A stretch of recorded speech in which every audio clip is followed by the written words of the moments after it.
अस्सलाम वालेकुम।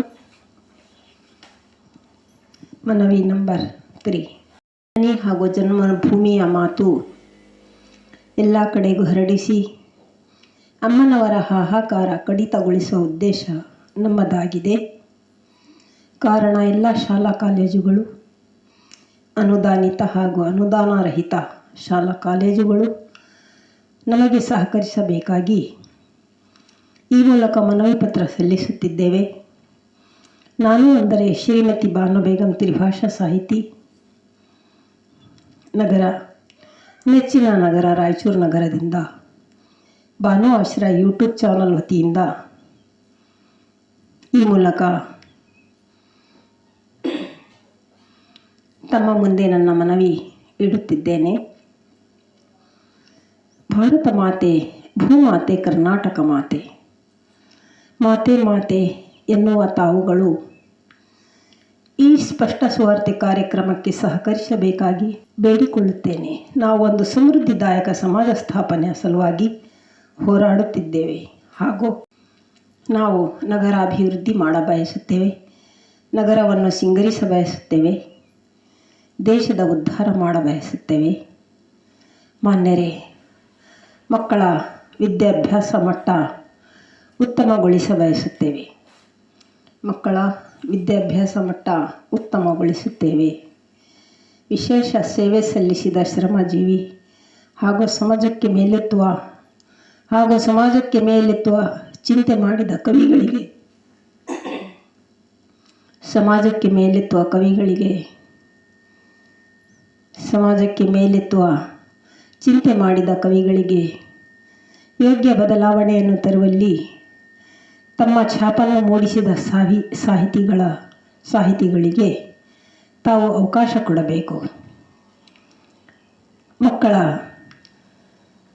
ವಿದ್ಯಾಭ್ಯಾಸ ಮಟ್ಟ ಉತ್ತಮಗೊಳಿಸುವ ಒಳ್ಳೆಯ ಉದಾಹರಣೆಗಳನ್ನು ನಾವು ಮಕ್ಕಳಿಗೆ ಅರ್ಥೈಸಿ ದೇಶದ ಅಭಿಮಾನವನ್ನು ತುಂಬುತ್ತೇವೆ.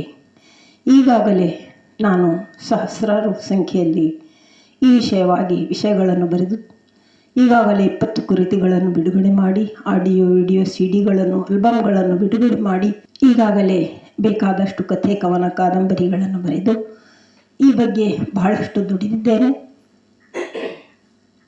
ಈಗಾಗಲೇ ನಮ್ಮ ಕೃತಿ ಮಾನ್ಯ ಸಚಿವರ ಶುಭಹಸ್ತದಿಂದ ಬೆಂಗಳೂರಿನಲ್ಲಿ ಬಿಡುಗಡೆಯಾಗಿದೆ. ಮಕ್ಕಳಿಗೆ ಇಂತಹ ಕವಿಗಳ ಪರಿಚಯ ಆದರೆ ಮತ್ತಿಷ್ಟೋ ಒಳ್ಳೆಯದೇ. ಕವಿ ಪರಿಚಯ ಪ್ರತಿ ಶಾಲೆಯಲ್ಲಿಯೋ ಪ್ರತಿ ಕಾಲೇಜಿನಲ್ಲಿಯೋ ನಡೆಯುತ್ತದೆ.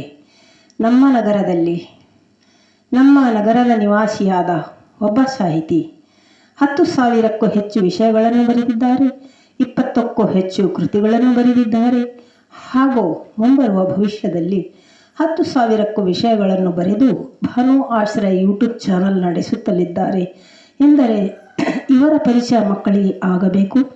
ಅದರಿಂದ ಮಕ್ಕಳಿಗೆ ಸ್ಫೂರ್ತಿ ಸಿಗುತ್ತದೆ ಹಾಗೂ ವಿದ್ಯಾಭ್ಯಾಸ ಮಟ್ಟ ಮತ್ತಿಷ್ಟು ಉತ್ತಮಗೊಳ್ಳುತ್ತದೆ. ಹಾರಾಡುವ ಹಕ್ಕಿಗೆ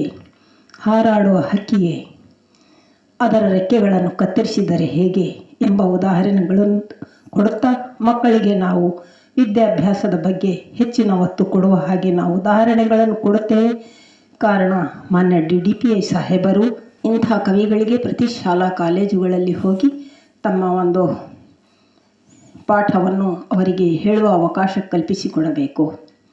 ಇಡೀ ವಿಶ್ವಕುಲ ಐಕ್ಯತಾ ಮಿಷನ್ ಇದಾಗಿದೆ ಹಾಗೂ ಇದು ಸರ್ವಧರ್ಮದ ಸಸಿಗಳಿಗೂ ಸರಿ ಹೋಗುವಂಥದ್ದಾಗಿದೆ. ನಮ್ಮ ಈ ಸ್ಪಷ್ಟ ಸ್ವಾರ್ಥ ಕಾರ್ಯಕ್ರಮ ಸರ್ವಧರ್ಮದ ಸಸಿಗಳಿಗೂ ಸರಿ ಹೋಗುವಂಥದ್ದಾಗಿದೆ.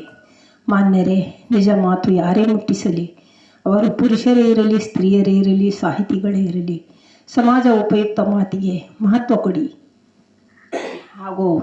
ಹಾಗೂ ಎಲ್ಲ ಶಾಲಾ ಕಾಲೇಜುಗಳು ನಮಗೆ ಸಹಕರಿಸುವಂತೆ ಆಜ್ಞೆ ಹೊರಡಿಸಿ. ಮಾನ್ಯರೇ, ತಾವುಗಳ ಈ ನಿಜ ನಿರ್ಣಯ ಕೊನೆ ಲೋಕವಿರುವ ತನಕ ಮರೆಯುವಂತಿಲ್ಲ. ನಮ್ಮ ಈ ಕೆಲಸ ಮಾಡುವ ಕೈಗಳಿಗೆ ಶಕ್ತಿ ನೀಡಬೇಕಾಗಿ ಈ ಮೂಲಕ ಮನವಿ ಪತ್ರ ಸಲ್ಲಿಸುತ್ತಿದ್ದೇವೆ. ಧನ್ಯವಾದಗಳು.